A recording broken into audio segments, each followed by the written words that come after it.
All right, so welcome. We are here December 15th to delve in to a variety of special education related topics. As I mentioned in our last meeting, DESE is moving. So you see me with a virtual background today because we are not in our office at 75 Pleasant Street. We are moving to 135 Santilli Highway. We will be there starting just in the new year. And so we're kind of in between offices right now. Very excited. Hopefully the next time you see me, January 26th, I think is the date, you'll maybe begin to get a sense of our new office. So we're pretty excited about that. But let's talk about what we have on our agenda for today. Just a few updates, our new IEP, and then really want to spend the bulk of our time talking about what's coming in the way of general supervision. This is the coordinated work that we're doing to make sure that we bring coherent, very transparent work to you, particularly today in the way of monitoring and our problem resolution system. So more to come on that. Always grounding ourselves, though, on the right side that you see on some of the key messages from our education vision. So still then, some of our special ed updates. I have a couple, Jamie has a couple. And so just starting with the MCAS alt, some LEAs in the state who have an MCAS alt rate above 1%, should have been notified or soon will be notified that this applies to you. And there's a statement of assurances that has to be completed by January 31st. So just want to mention that this is out there on the horizon with the January 31st deadline coming up. Our colleagues, Robert Pellicciati and Deborah Hand, are available if you have any questions. We included their contact information on this slide. And there will be office hours coming on this topic. And so pay attention to the student assessment email updates. And so you can get on their email list if you so choose. And that's where information about the office hours will be posted. So feel free to take a look there. Some exciting grant updates for you. So we have extended the IEP Improvement Implementation Assistance Grant, Grant 274, until December 21st. We know that it's been a challenge for some LEAs, some approved special education schools to get their grants into us by the original deadline. So we've just extended it. We want to give you as much time as possible to take advantage of the funding that we're making available in a very flexible way to support your implementation of the new IEP. In addition, we will soon have a grant available about implementing strategies to reduce or eliminate the use of exclusionary timeout rooms. And there'll be more about that soon, but just want to put that on your radar that that is coming. All right, Jamie, over to you on some indicator information. Sure. So just an announcement that the ECOS database is up and running. So SIMS data is now in the ECOS database. And just a reminder that all districts are responsible for collecting Indicator 7 data every year. So just a reminder, more information will be coming on this next slide, Russell. Just resources on how to do that. If you don't know how to access the information, these 3 links will give you the information that you need on that. Excellent. Excellent. Thanks, Jamie. No problem. The next just reminder is when our next meetings are. And so, like I mentioned earlier, January 26th, notice that earlier time, 11 o'clock instead of our usual 12 o'clock. So just looking to January 26th at 11 for our next meeting. Let's go to some IEP updates. And my first one I'm very, very excited about. When we were holding the in-person meetings in October, many of you stopped me to the 2 meetings that I was able to make it to in person and said, Russell, can you offer more of this? Can you do more of these sessions? Something in the winter. So we listened and we responded. So we will offer a virtual training of trainer session January 31st and February 1st. I asked for some feedback from special ed directors sort of incidentally about this, and they said, break it up. Don't try to do one virtual session all in one day. So we did 2 afternoon sessions. That's one, workshop divided across 2 days. So it's not like we're repeating the information on January 31st and February 1st. It's one session that we are asking people to attend both parts of. And we are right now saying that we would accept up to 5 participants from each LEA. We have a lot of capacity right in a virtual session. So each LEA, each education collaborative, each approved special education school, and there might be some larger schools and districts out there, or particularly districts out there that want us to consider more slots, just reach out to us. And we'll see what we can do, but we wanted to start with at least 5. And we'll also see where we are. If you skip down this bullet that, to the bullet about January 15th, that's the deadline for registering. And there's a link to be followed that is also, I'm sure, in the chat, as well as embedded, obviously, in this PowerPoint for how you can register. This information is also on the Special Education Planning and Policy headlines page on our website. So if you go to special education and look at the headlines, keep in mind that this is for school-based teams to come and participate in together. And so when they go to register, we'll ask for individual registrants, even if you're attending as part of a team. So if you are a school district and you have identified 5 people who you intend to have come to this, they would just each need to go in and register individually in order to attend. So again, really excited. Virtual session. We have large capacity to accept many, many participants. It'll be structured similarly to what we did in the in-person meetings in October, but obviously with some changes because we're going to be in this online format and there won't be as much opportunity to do breakout rooms with the number of people that we have coming in. So this is a starting point for the new year that we're pretty excited about in terms of more supports to implement the new IEP, and we hope that you will take us up on registering and just coming on and getting more questions answered as we go through this this adoption process. Speaking of getting questions answered, we continue to have our virtual office hours. And so here's the link to our office hours. They do happen the second Thursday of each month. So yesterday was our December meeting. Looking forward to January. I'll be there in person for all of the rest of the meetings for this year. Just a reminder on where our resources are. So this is not a new slide. This is a reminder slide that on our website, you can access the documents that you see listed there. We have updated the high school IEP with some just some changes that we made.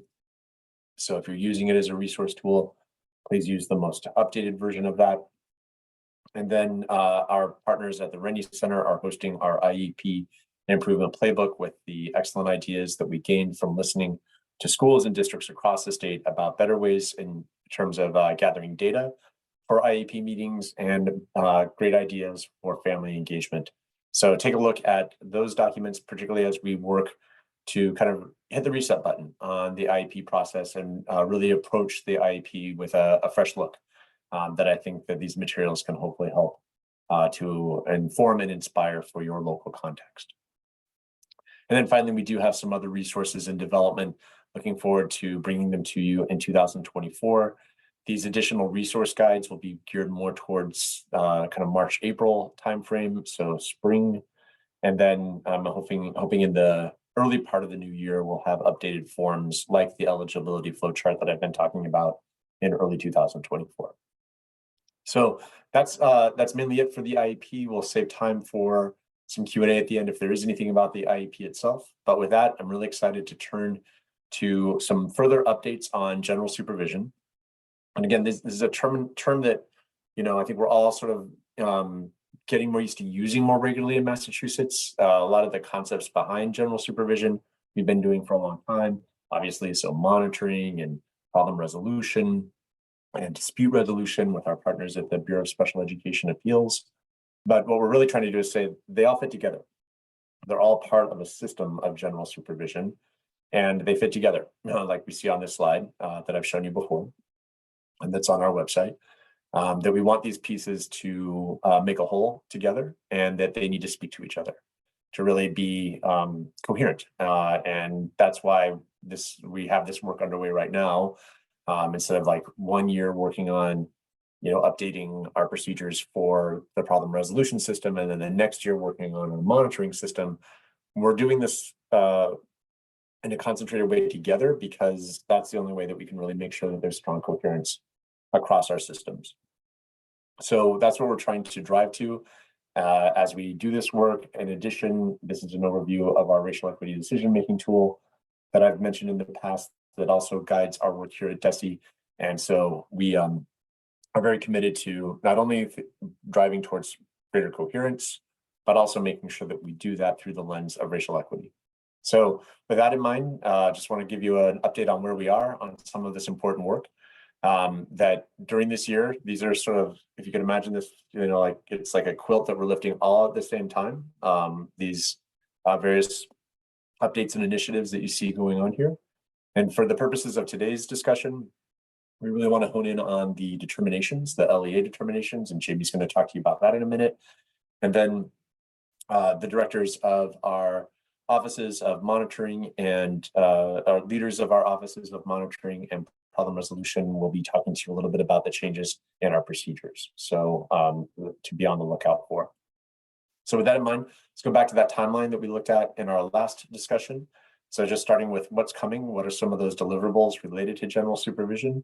So Jamie, just really excited about some of the work that you and your team and others are doing, cross-team effort related to LEA determination. So glad for you to take it from here. Yeah. So the LEA determinations will be coming soon. We're just in the final stages of putting together all the data. You'll be getting letters soon. I anticipate we may also get questions today about significant disproportionality and rethinking discipline. That also will be coming very soon. The technical assistance related to the determinations will be starting in January. There'll be more information on that. And as you know, we submit the SPPAPR, State Performance Plan, Annual Performance Report in February, which includes all the data from the indicators. You can move on to the next one, Russell. So this is the rubric that we used last year. And in just a second, I'm going to show you the new rubric for this year. Today, I'm going to give you an overview. We will be going through the rubric in more detail once you have your own letters. You can look at your data, the rubric, and we'll be explaining things in more detail in subsequent meetings, but not today. So today is just kind of a preview of what you're going to be seeing. So we're going to move to the next slide, Russell, which is kind of a preview of what the rubric's going to look like. So when you first look at this, the first thing you're going to notice is at the top, we've separated out the data components into performance and compliance. And the purpose of that is that we can align your TA and support better to the data that we're actually seeing about individual districts. The sections in yellow are either data points that are either new or revised. For example, you'll see the first thing you see indicator 3. So we're going to be looking at performance data. We're looking at 8th grade ELA. If you look all the way over to the right in the compliance section, you'll see that indicators 11, 12, and 13 are actually addressed separately. In the past, they have been addressed. They were part of public school monitoring. They still are part of it, but that you will actually see the percentage will be noted for each of these indicators for your district. The last 2 columns are new. In the past, you saw we had a column for public school monitoring and a column for PRS. Now what this is we're looking at identification of non-compliance and as one column together. So it's going to be public school monitoring and PRS together. And a separate column that talks about the timely submission of verified correction of non-compliance. So that would be any data or corrective action that needs to be completed within a year. And again, we'll go over this in much more detail. I just want to preview what you're going to be seeing. This next slide highlights a little bit more as to what's coming. So again, clearly distinguishing between performance and compliance. And the reason is we really want to make sure that we're tiering and targeting your TA and supports so that it really addresses your data. So that's the purpose of that. You probably have noticed that significant disproportionality has been removed, and many of you have talked to us about this. There are other actions that are required if you're identified or at risk. So we've removed that from the rubric, so that will not be there this year. A couple new categories. So the performance indicator, it's 3D. So we're looking at the gap, and we'll talk more about this in detail, but it's proficiency rates, and we're looking at ELA for grade 8. As I mentioned already, indicators 11 through 13. And then the last 2 columns, as I mentioned, it's the identification of non-compliance and then the timely submission of data and verified correction of non-compliance. And we'll go through that in much more detail when you get your letters. I know it's kind of an overview of everything right now. So I think that is it for that, Russell.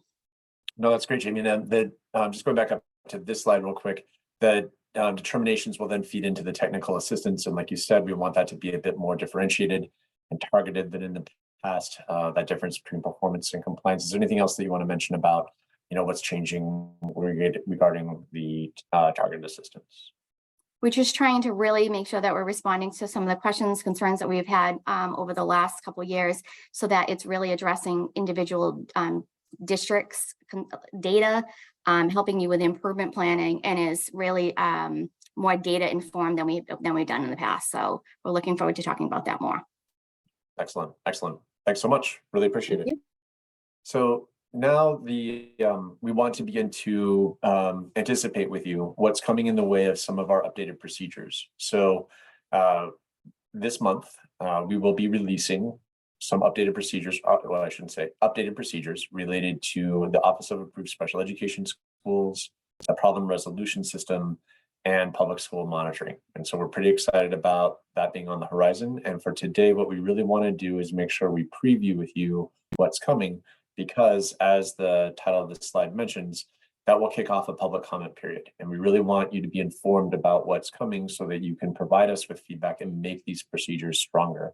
Then as we look ahead to a little later in the winter, dispute resolution and mediation procedures will be coming from the BSEA, and there'll be a process there again providing public comment for us, for them to make those documents better as well. So like I mentioned, we will be seeking public comment on the 3 draft procedure documents. And so as is stated in the present tense, we post these slides online. So pretty soon those draft procedures will be available online. We'll make sure that we send out notification when they are, so that you're aware that they are up for public comment. And we want to make sure that you have time to provide that comment. So as they go up in December, we want to make sure that we give you the bulk of the month of, some of December and up through January 22nd in order to provide public comment. And we will, at the end of this, show you how you can submit public comment to us. But what we really want to do again is begin to anticipate and sort of prepare you for what's coming, to know what to look for in these draft documents, again, to really inform your feedback to us.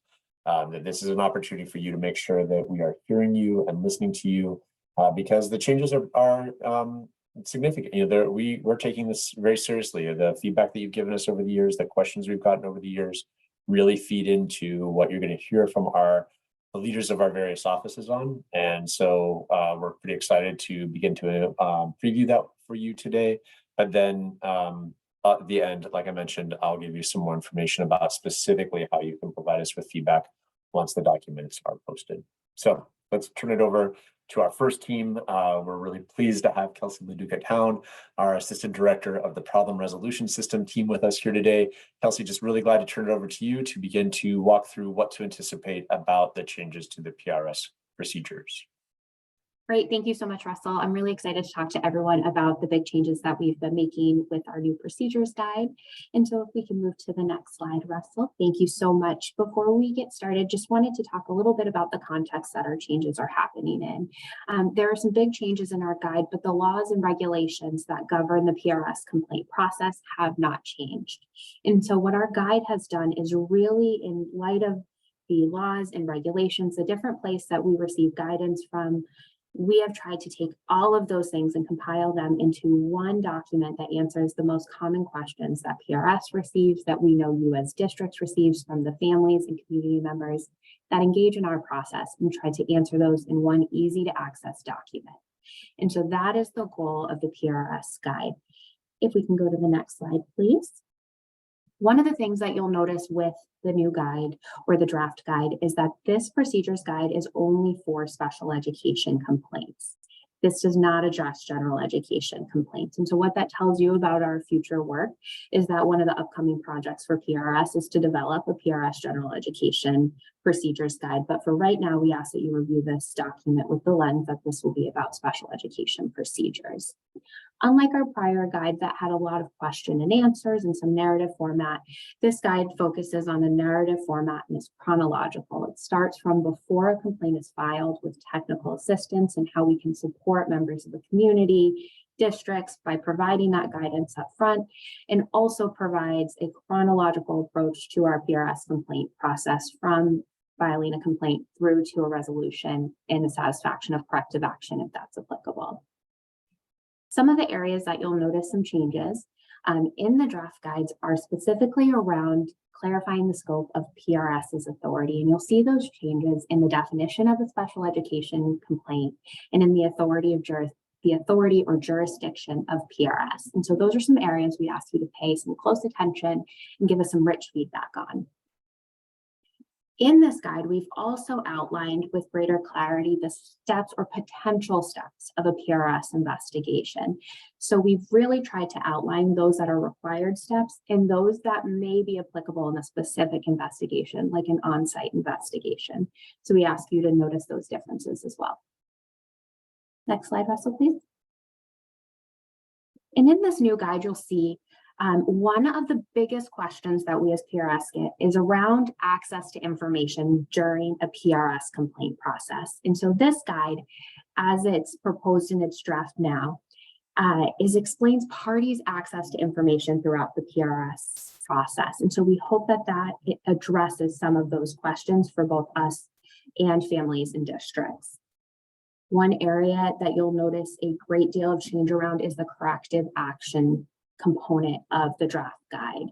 In the proposed draft guide, you will see that the corrective action stage gives more information about what PRS is required to do and consider related to corrective action, and also potential other outcomes that could, potential corrective actions that could come from engaging in the PRS process. A non-exhaustive list, but provides examples.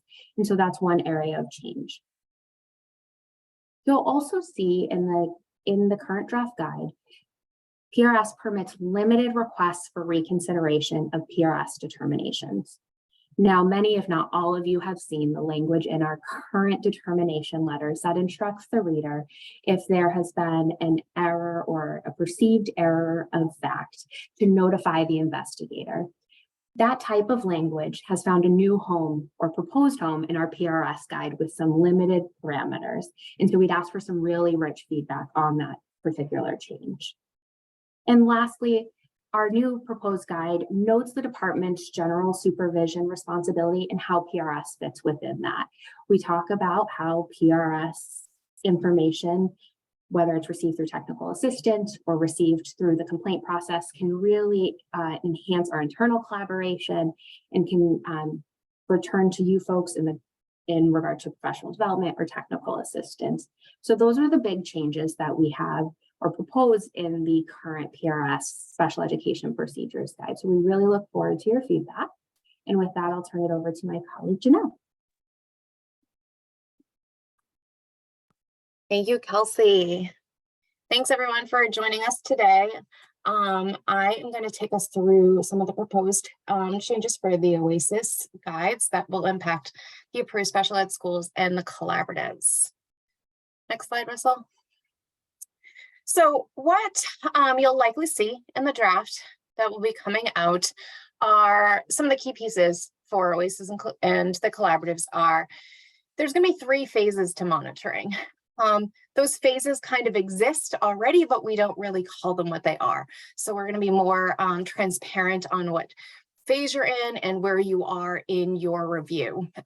The other piece is we've updated some of our timelines. So for a long time, a lot of the feedback we've gotten from schools is you do your review early in the summer, and then we don't come on site until the spring, and half the kids aren't there anymore, and the data is not relevant. And we really took this to heart and have come up with some systems and suggested ideas of how we update our timelines. Secondly, there's just some language changes. As we've gone through this and started looking at what we do and how we do it, we've updated the language to align better with other departments or in what we actually are doing. And the last area is some terminologies and the terminology of pre-finding, correction, and due diligence. So I'm going to walk through those 3 pieces now. So next slide.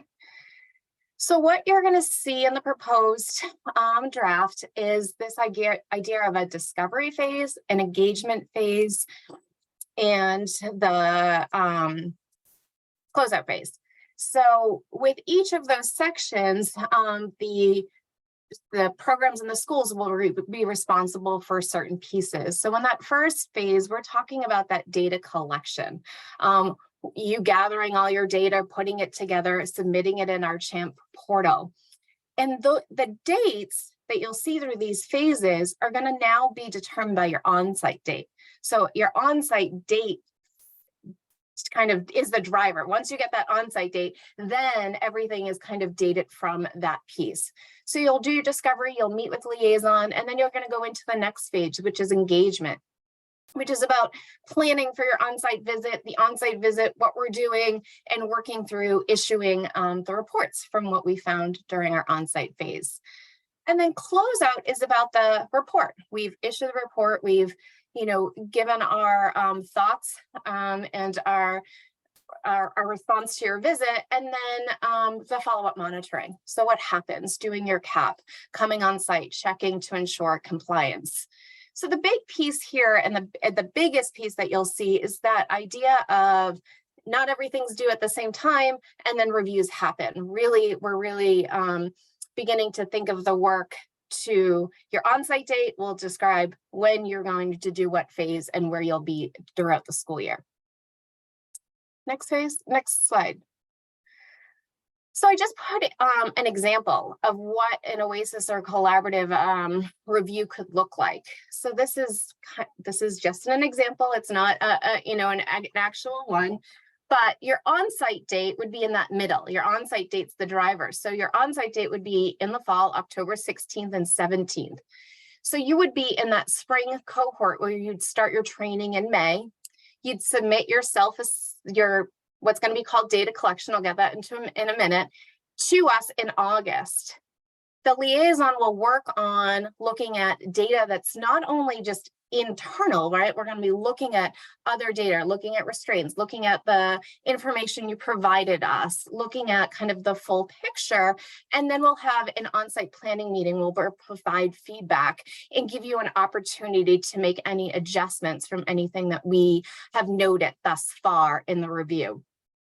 Then we would issue our reports between the 23rd and the 27th, depending if it's a mid-cycle review and a draft report, not draft report. And then we would do an on-site visit for any program that had an area of non-compliance within 1 year to check up on any of the previous findings and ensure corrections are actually happening and are in place and everything's working great. Next slide. So in terms of some software and language changes, the approved special ed schools are fully in CHAMP. Everyone is rocking being in CHAMP this year, doing everything we need to, but all reviews moving forward are in CHAMP. So that's a change, right? It's a learning process for schools. It's a learning process for the person inputting the data. And you'll see that reflected in our guides, how CHAMP is being used and what is being asked. The next piece is we made a conscious decision to change from the idea of this like self-assessment to really saying, what do we do? It's a data collection. You're gathering data, submitting it to us for us to look at. We're gathering data, and we're really trying to look at all the important pieces of monitoring. So we made a specific language change that you'll see throughout the procedure guide. And the last one was this idea of an orientation meeting. What did that mean? It didn't really make sense when we started looking at the procedures as a whole. And really what we're talking about is on-site planning for our visit, planning for what we've learned thus far in our review of the information, and providing feedback at that time and anything additional that we'll need to look at when we come on site. Next slide. The two terminologies we're talking here are called pre-finding correction and due diligence. And one of the things that our teams are going to be more transparent and utilizing specific language with all of you are around a pre-finding correction. And this happens currently when we do our desk review of the data. We would say, oh, this policy is missing this piece. And you would resubmit that information to us. So we would have that information on hand. We're going to be using the terminology pre-finding. This isn't right? We did our desk review. This is incorrect. This is not compliant at the moment, but you'll have that opportunity like you currently do to make that correction. And we'll be checking that correction when we come on site. So if it's a policy, we asked you to make sure you're notifying us of Form 1s and or action forms on site, right? Like your policy doesn't have it. When we come on site, we're going to be looking in files for that. We're going to be looking to ensure those pieces are happening. And the idea that when we're on site, we're going to be using due diligence to check for those pieces. We're going to be asking questions. We're going to be looking in interviews to ensure anything that may have come up during the data collection is corrected. So we know that before issuing the report. And I think that is it for me. I'm going to pass it over to Vonnie and team. Great, thank you so much. Amy's going to be joining me. But I wanted to talk about the public school monitoring, integrated monitoring review, the proposed changes for the 24-25 school year. So you heard Janelle, sorry, Russell, can you hit the next slide, please? Thank you. So you heard Janelle talk about the terms discovery, engagement, and closeout. These terms apply to public school monitoring as well in our integrated monitoring, which is what we are calling the new process in 24-25, no longer team-focused monitoring, but rather integrated monitoring. So the discovery phase in integrated monitoring happens prior to the on-site. It's the review of the system-wide data to develop the plan for the on-site monitoring and to determine whether to target additional areas of monitoring. So that happens prior to us coming out. The second piece is engagement. Those are all the activities associated with the on-site, or if they're done virtually, through the interviews, record review, observation. And then the closeout is the corrective action and progress reporting that happens at the end. So we also have those three phases. We wanted to define them for you in the integrated monitoring process that will be happening. We also will be doing the pre-finding corrections and the due diligence that Janelle had just talked about. But what we wanted to do today, what Amy and I really wanted to focus on today, was the data gathering protocol, because it is a theme that we've talked about in our past sessions with you, and it is probably our biggest change moving forward. So Russell, if you could get the next slide. Before we actually get into the data gathering protocol, and Amy's going to be talking about that in the very next slide, I wanted to talk to you about what is changing and what is staying the same. And I know we showed you this slide in the past, but we wanted to build upon it. Just so you know, not everything is changing. And so what's going to be staying the same and moving for 24-25, we will still have the Group A and Group B reviews as we do now. The indicators 11, 12, and 13 will be part of our process. Our engagement process, or our engagement portion of the review, will have interviews, record review, observations, the orientation, the exit/debrief. We will still have a civil rights self-assessment. And for any areas of non-compliance, there'll be corrective action plans. And finally, some piece that you won't see on the outside, but we do internally, if you have multiple offices from the department working with you, we will still have our internal cross-office collaboration. So that's all staying the same. It's not like a whole new change in the system. There's going to be a lot of the familiar. But to talk about the proposed changes, we're no longer going to be doing a special education self-assessment. So that's not something that you will be required to do. This is a proposed. I'm going to keep using the word proposed right now, but that's not going to be something that you're going to be required to do in the 24-25 school year. We are going to be talking today to you about the PSM data gathering protocol. So in lieu of the special education self-assessment, you will need to know a lot more about your data than you have had in the past as we move into our new reviews for 24-25. That's going to be important. Already this year, we are not doing any tiering, and we do not have any continuous improvement and monitoring plans. We have moved to the corrective action plans. We will have rolling submissions and new timelines for monitoring special education. We'll talk to you about that in another session. We really wanted to bring this session to you today on the data gathering. There will be pre-finding correction, as Janelle had talked about. We will be doing that as well. And then, as you know, we've talked in the past about the move to the CHAMP web-based monitoring system. Russell, next slide. Go ahead, Amy. Hi, everybody. So I'm going to get us in a little bit more into what this discovery phase is going to look like. And I think it's really exciting because it's going to bring together the technology from CHAMP, and it's also going to help us leverage the like copious amounts of information that LEAs already provide us. And so we can leverage that to really get a bigger picture of your district, of your school. And so the way we're going to do that is sort of three-pronged, and we'll be using this CHAMP data dashboard that I'll tell you a little bit more about.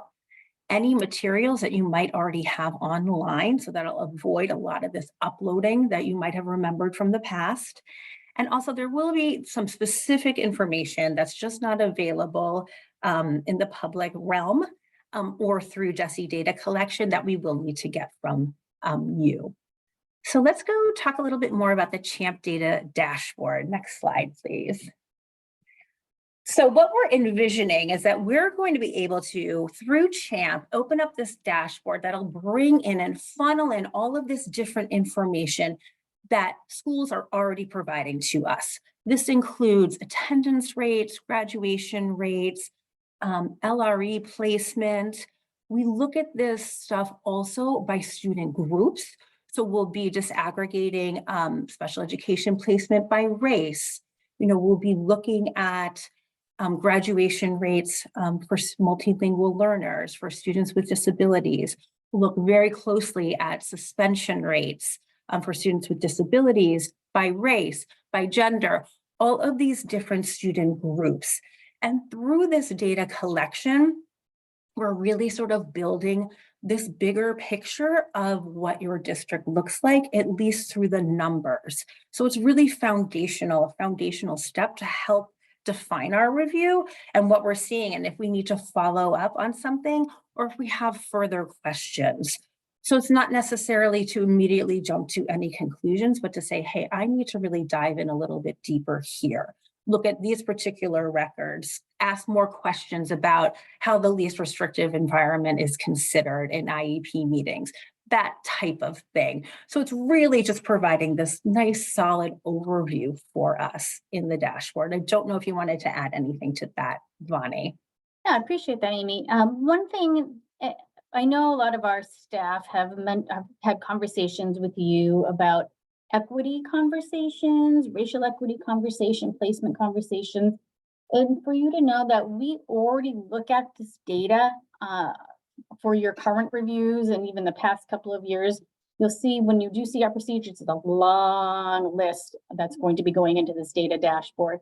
We already look at this for your reviews and we've engaged in conversations with you about it.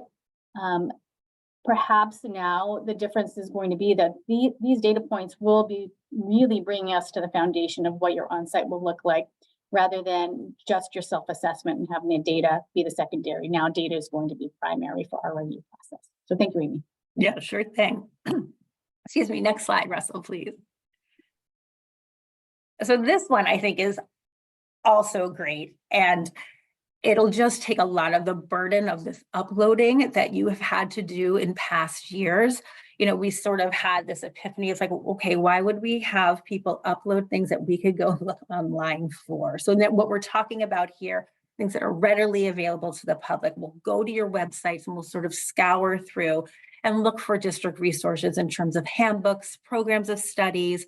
If you have an MTSS plan, a district, strategic wide plan, those type of things, we will be able to look at from the website and sort of pull from there and gather that information.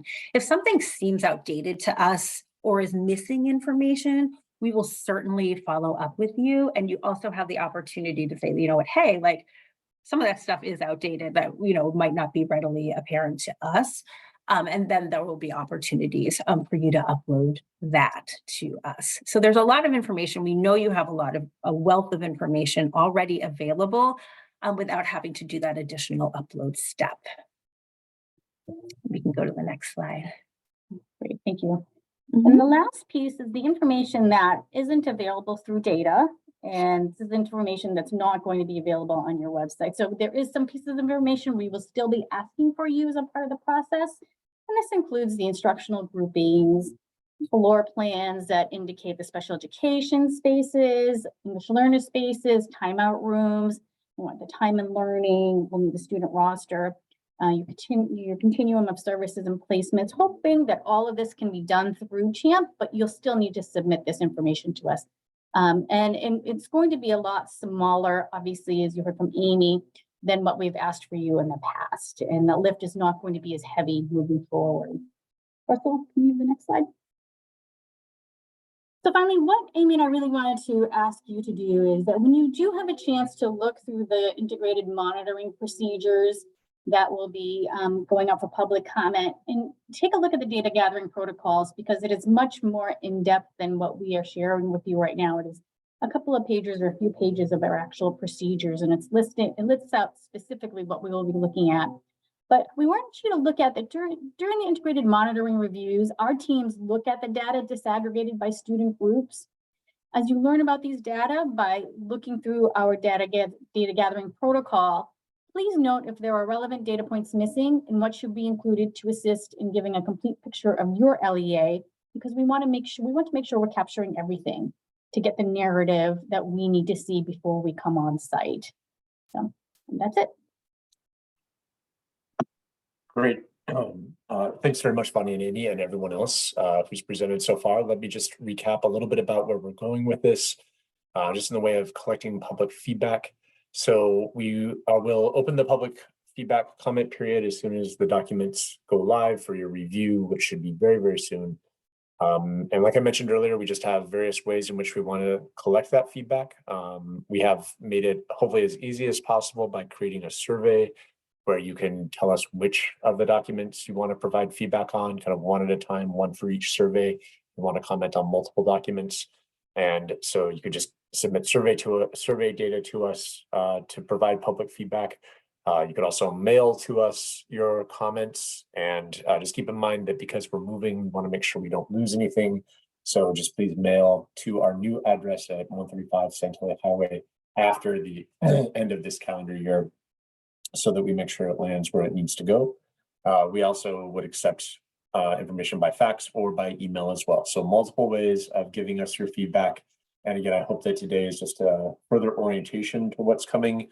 So building that schema so that when you go and look at the documents, you're kind of familiar with a lot of the terminology that we're using, discovery, engagement, closeout period, pre-finding corrections, just the various terminology that you heard our colleagues talk about today. We want to just sort of begin to build that new vocabulary about monitoring in particular. Also, the types of things that Kelsey talked about in the way of just, kind of building out more information about corrective action planning, things to look for when you see the new documents. And we know that your comment will make them stronger. And we look forward to getting that feedback from you so that we can really build out the very best possible monitoring and problem resolution procedures possible to really inform our work. So really appreciate those overviews from my colleagues, and also excited about what's coming in the way of LEA determinations. And now just want to move to any questions and answers. So there aren't a lot so far, and really there